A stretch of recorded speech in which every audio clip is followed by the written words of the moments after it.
नमस्कार। रंग तरंग के इस खास अंक में आप सभी का बहुत स्वागत है। मैं हूं जया सिन्हा और हफ्ते दर हफ्ते हाजिर हो जाती हूं कला संस्कृति के विभिन्न रंगों को समेटे सिर्फ आपके लिए। रंग तरंग के जरिए हमारी कोशिश है कि आपको भारत की कला संस्कृति के विभिन्न रंगों से सराबोर कर सकें, आपकी मुलाकात करा सकें उन कला साधकों से जिन्होंने अपना जीवन समर्पित कर दिया भारत की कला संस्कृति के संरक्षण में। इसी कड़ी में रंग तरंग में आज आप देखेंगे भारतीय इतिहास और पौराणिक कथाओं की भव्यता, साथ ही राजधानी दिल्ली में रही नृत्य महोत्सवों की धूम। देश भर से दिग्गज कलाकार पहुंचे राजधानी दिल्ली, किस तरह से उन्होंने अपनी यादगार परफॉर्मेंसेस से दर्शकों का मन मोह लिया, आपको दिखाएंगे उसकी झलक। कैनवस की दुनिया में क्या हो रहा है और साथ ही कैनवस से लेकर रंगमंच तक सभी कुछ है आज रंग तरंग में। हमारी पौराणिक कथाओं में कई ऐसे किरदार हैं जो आज भी उतने ही प्रासंगिक हैं। कर्ण महाकाव्य महाभारत के सबसे प्रेरणादायक व्यक्तियों में से एक, तो दूसरी तरफ मीरा महान संत कवयित्री, जिनकी कविताएं आज भी मुक्ति का संदेश देती नजर आती हैं। राजधानी दिल्ली में कर्ण और मीरा के जीवन को नृत्य नाटिका के जरिए कलाकारों ने बेहद प्रभावशाली तरीके से मंच पर जीवंत कर दिया और एक बार फिर ये संदेश दिया कि ये महज किरदार नहीं है, कहानियां नहीं हैं, प्रसंग नहीं हैं, ये हमारी संस्कृति में निहित हैं। और इस नृत्य नाटिका के जरिए कलाकारों ने दर्शकों को बेहद गहराई से हमारी परंपराओं के अंदर ले जाके उनके दर्शन कराए।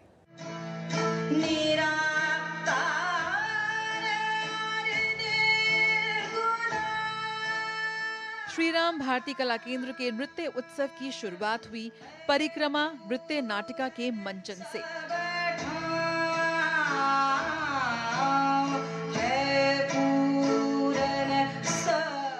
भारतीय दर्शन के माध्यम से मानव मानस की गहराई को प्रस्तुत किया गया इस नृत्य नाटिका में।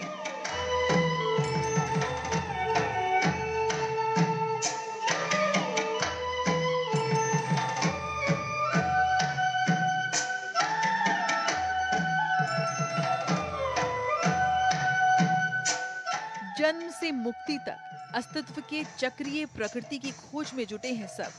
क्षमता के प्रतीक हिरण्य गर्भ की अवधारणा से शुरू होकर जन्म से लेकर आत्मा की भौतिक दुनिया में प्रकट होने की यात्रा का इस नृत्य नाटिका के जरिए मंचन किया गया।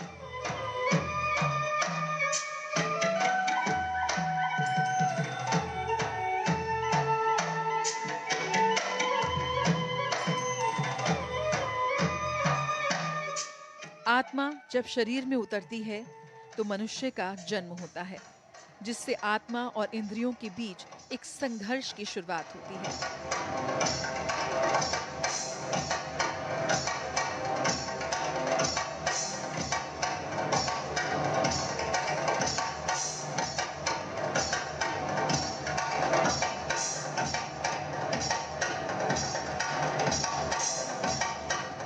नृत्य नाटिका में आत्मा की मुक्ति के खोज को प्रस्तुत किया गया। कैसे एक मनुष्य कथा उपनिषद से प्रेरणा लेते हुए अंततः मोक्ष प्राप्त करता है।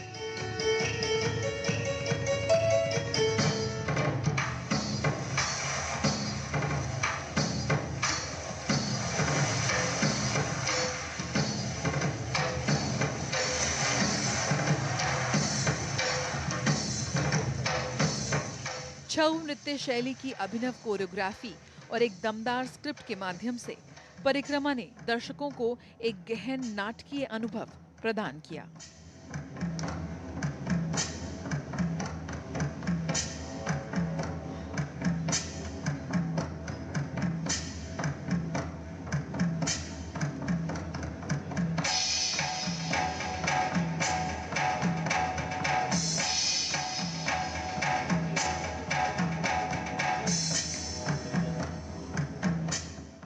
इसमें ये जो लेडीज़ थी उस ज़माने में कैसे उनको जैसे दीवारें सब तोड़ के अपना एक अस्तित्व उन्हें निभाया। जैसे मीरा ने अपना राजा का घर छोड़ दिया और फिर अपने द्वारका में सब कुछ अपना निभाया। हे लाडी जी झूले थारे कानी, लाडी जी झूले थारे कानी, झूला धी राजस्थानी और गुजराती लोक नृत्यों पर आधारित इस नृत्य नाटिका ने हमारे देश की सबसे महान संत कवयित्री में से एक प्रसिद्ध मीरा के जीवन को बखूबी चित्रित किया।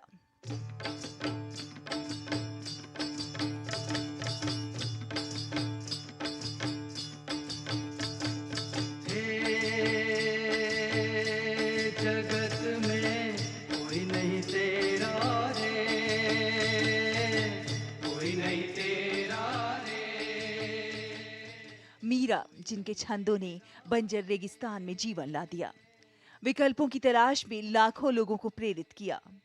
मीरा की कविता जीवंत और उत्साहपूर्ण मुक्ति का संदेश देती थी। जहां भी वो यात्रा करती थी, आंतरिक जागृति को प्रोत्साहित करती थी।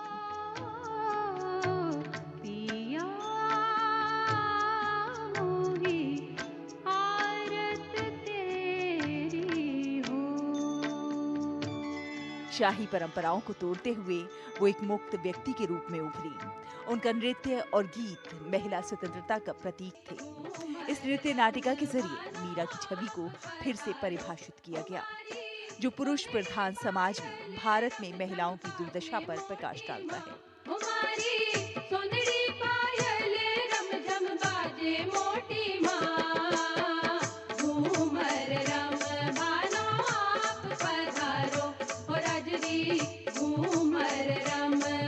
ये नृत्य नाटिका उनके संघर्षों को आज के परिप्रेक्ष्य में पेश करती नजर आई। डांस ड्रामा की कोरियोग्राफी शशिधरन नायर ने की।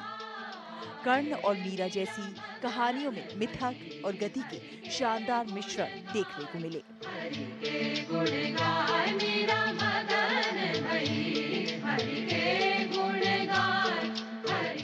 रंग तरंग, DTV न्यूज़।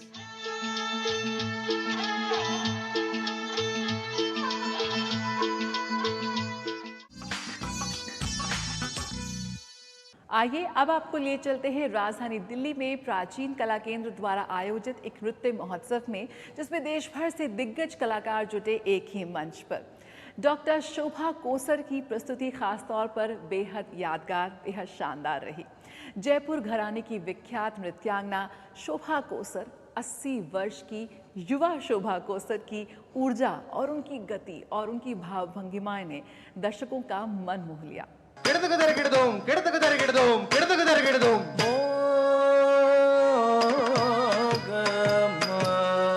प्राचीन कला केंद्र द्वारा राजधानी दिल्ली में नृत्य उत्सव का आयोजन किया गया, जिसमें देश भर से दिग्गज कलाकार जुटे। नृत्य महोत्सव के दूसरे दिन की आखिरी प्रस्तुति कथक गुरु डॉक्टर शोभा कोसर की रही। डॉक्टर शोभा कोसर ने अपनी मनमोहक प्रस्तुति से सभी का दिल जीत लिया।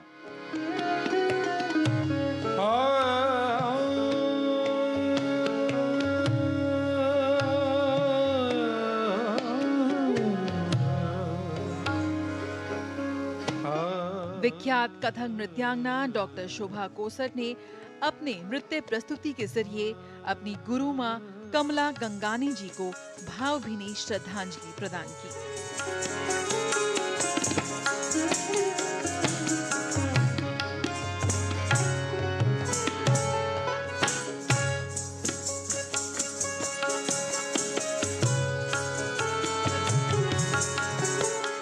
गुरु शोभा कोसर ने विष्णु वंदना से शुरुआत की और उसके बाद उनके द्वारा प्रस्तुत की गई पारंपरिक कथक की विशेष रचनाओं को दर्शकों ने खूब सराहा।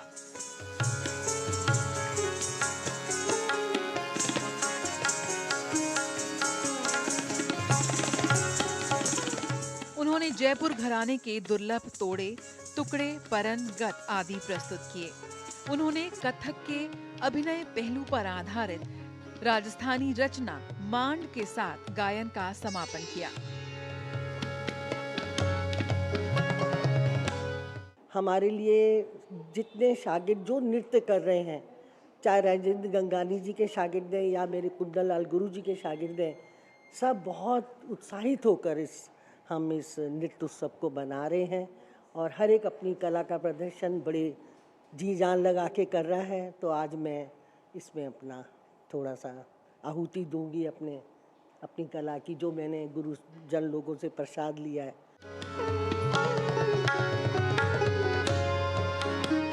ये रचना एक सच्ची श्रद्धांजलि थी, क्योंकि ये गुरु माँ कमला गंगानी जी की पसंदीदा रचनाओं में से एक थी।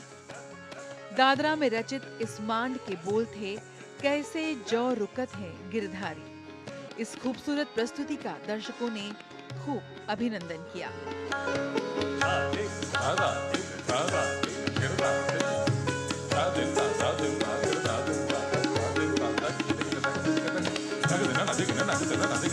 उम्र के इस पड़ाव पर भी गुरु शोभा कोसर की ऊर्जा देखने लायक है। 80 वर्ष की युवा गुरु शोभा कोसर अपनी सुंदर भाव भंगिमाओं और पैरों की गतिविधियों के लिए प्रसिद्ध है। यकीनन नृत्य और संगीत को समर्पित ये शाम बेहद यादगार रही। नारायण नारायण नारायण, देख नारायण रंग तरंग डीडी न्यूज। हर्षन लागे, देख नारायण हर्षन लागे, राधे गोविंद छवि। बचपन की यादें तो हमेशा ही हमारे साथ रहती हैं और ज़िंदगी की इस दौड़ भाग में कुछ पल सुकून के ज़रूर दे जाती हैं। इस वक्त मैं एक ऐसी प्रदर्शनी में हूँ जो आपको आपके बचपन में ले जाएंगी। आर्टिस्ट ने अपनी बचपन की यादों को बेहद खूबसूरती से इस प्रदर्शनी में, इस कला में समा दिया है। आइए आपको दिखाते हैं इसकी छोटी सी झलक, किस तरह से आर्टिस्ट अनिल बोडवाल ने बचपन के बिताए दिनों को अपने इन कला के माध्यम से दर्शकों के सामने पेश किया है। आर्टिस्ट अनिल ग्रामीण परिवेश से आते हैं और बचपन में उन्होंने ट्रेन में यानी कि रेलवे में बहुत सफ़र किया है। रेलवे के डब्बे में बिताए हुए उन पलों को वो आज भी नहीं भूल पाए हैं और यही वजह है कि इस प्रदर्शनी में आपको रेलवे के डब्बों के असली चित्र देखने को मिलेंगे। और ख़ास बात यह है कि यहाँ पर अनिल कहते हैं कि उन्होंने बहुत कोशिश की कि ट्रेन के डिब्बों को अच्छी तरह से, उसी तरह से वो पेंट कर सकें जैसे कि बचपन में उनकी यादों में कैद हैं, लेकिन वो फील नहीं आई, उतना मज़ा नहीं आया और इसीलिए उन्होंने यहाँ पर असली दूध के डब्बों को टांगा है, क्योंकि यही वो डब्बे हैं जो उस ट्रेन के डिब्बे को वो असली मज़ा देते हैं। हम देख सकते हैं कि यहाँ पर वो संदूक को भी रखा गया है। हम सब ने बचपन में बहुत ज़्यादा ट्रेन में सफ़र किया है, आज भी सफ़र करते हैं और ट्रेन की बर्थ के नीचे रखे वो संदूक आज भी हमें याद है। आज भी हमें याद है किस तरह से नानी के घर जाते थे, दादी के घर जाते थे और ट्रेन की खिड़की से उन भागते हुए पेड़ों को देखते थे। उसी तस्वीर को, उसी विजुअल को इस प्रदर्शनी के ज़रिए आर्टिस्ट ने एक बार फिर जीवंत करने की कोशिश की है। शहर में आके भी उनके अंदर का जो गांव है वो इस प्रदर्शनी में आपको साफ तौर पर नज़र आएगा। तो आइए कर दिखाते हैं आपको इस प्रदर्शनी की एक झलक।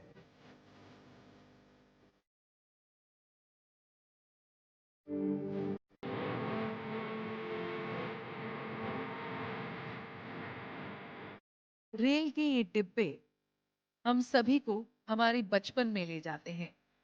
रेल के डिब्बों से लटकते दूध के ये डब्बे तो हवा में उड़ते ये कपड़े। राजधानी दिल्ली के त्रिवेणी आर्ट गैलरी में आर्टिस्ट अनिल बोडाल ने अपने इन कैनवस के जरिए एक छोटे से गांव को बसा दिया।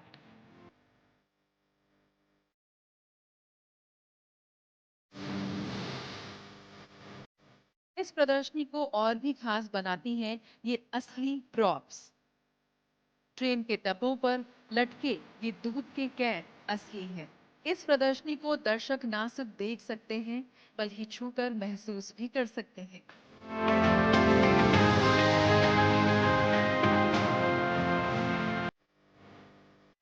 तो जब मैंने ट्रेन से ट्रैवलिंग करा था तो मैंने देखा कि वो मेरा पूरा बचपन जो था दोबारा से मैंने उसको जिया अच्छे से।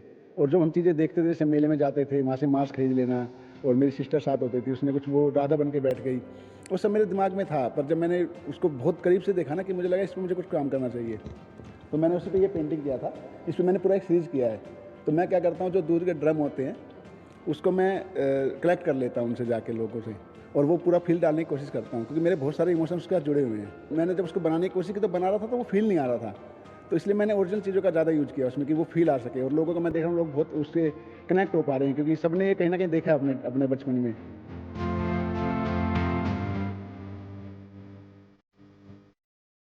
कैनवस पर उकेरे ये रंग, गांव के ये दृश्य शहर की भाग दौड़ में यकीनन आपको सुकून के 2 पल जरूर देते नजर आएंगे।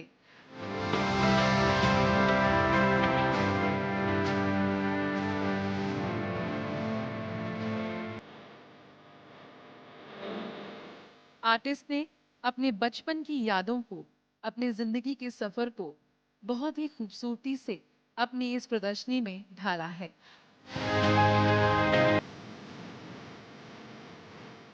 जया सिन्हा, रंग तरंग, डीडी न्यूज।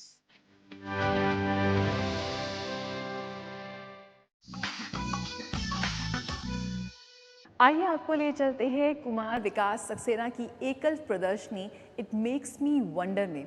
देखते हैं किस तरह से कलाकार ने अपनी सोच को, अपने अनुभवों को रंगों के माध्यम से दर्शकों के सामने पेश किया है।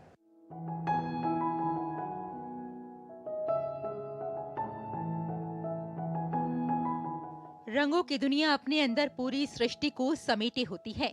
हर रंग, हर तस्वीर जीवन के न जाने कितने आयामों को हमसे रूबरू कराते हैं।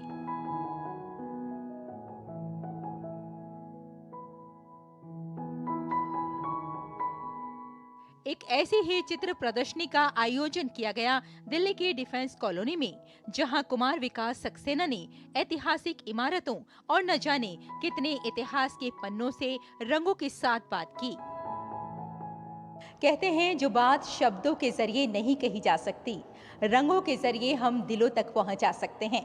और एक चित्रकार जब अपनी चित्रकारी से, अपने रंगों के माध्यम से हमारे इतिहास को दर्शाता है, तब हमें एहसास होता है कि हमारा इतिहास कितना रोचक है। और ख़ास तौर से जब हम बात करते हैं अपनी संस्कृति की, अपनी सभ्यता की, तब हमें ये लगता है कि वाकई एक चित्रकार चाहे तो रंगों के माध्यम से हमारे पूरे इतिहास को बहुत खूबसूरत ढंग से दिखा सकता है। कोई भी चित्रकार जब अपनी कूची उठाता है तो जीवन को देखने की उसके पास एक अलग ही सोच होती है। वो अपने सच्चे, पक्के और आकर्षक रंगों से कला प्रेमियों को एक नई दृष्टि देता है।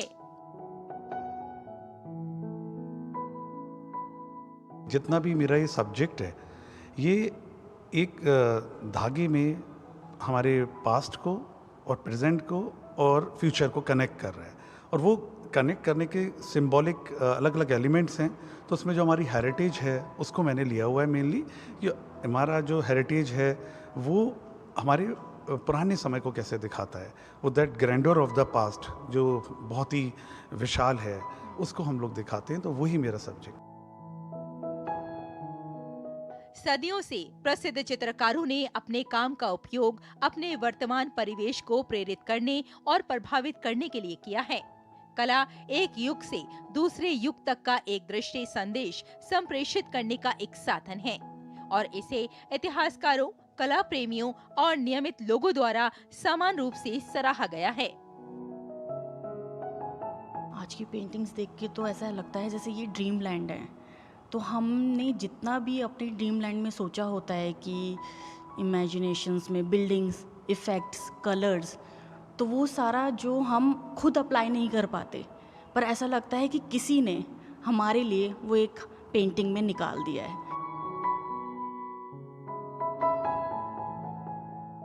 कला की पार की नजरें सबके पास नहीं होती और ना ही हर चित्रकार ऐसा होता है कि उसके सभी चित्र सबको पसंद आए।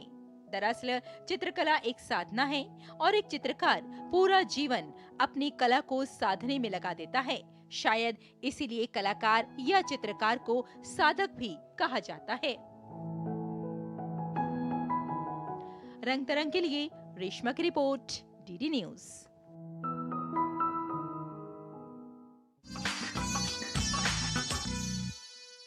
विश्वविख्यात कवि, साहित्यकार, उपन्यासकार, नाटककार, दार्शनिक, भारतीय साहित्य के लिए नोबेल पुरस्कार विजेता। हम बात कर रहे हैं गुरुदेव रविंद्रनाथ टैगोर की, जिनकी कही गई बातें आज भी हमें रास्ता दिखाती नजर आती हैं। गुरुदेव रविंद्रनाथ टैगोर की जन्म जयंती धूमधाम से मनाई गई। देश भर में ढेरों कार्यक्रमों का आयोजन हुआ। आइए आपको ले चलते हैं एक ऐसे कार्यक्रम में जहां पर नन्हे कलाकारों की गुरुदेव के ऊपर दी गई प्रस्तुति ने सभी को मंत्रमुग्ध कर दिया। পাঁচমোড়া পাহাড় শ্যামলী নদী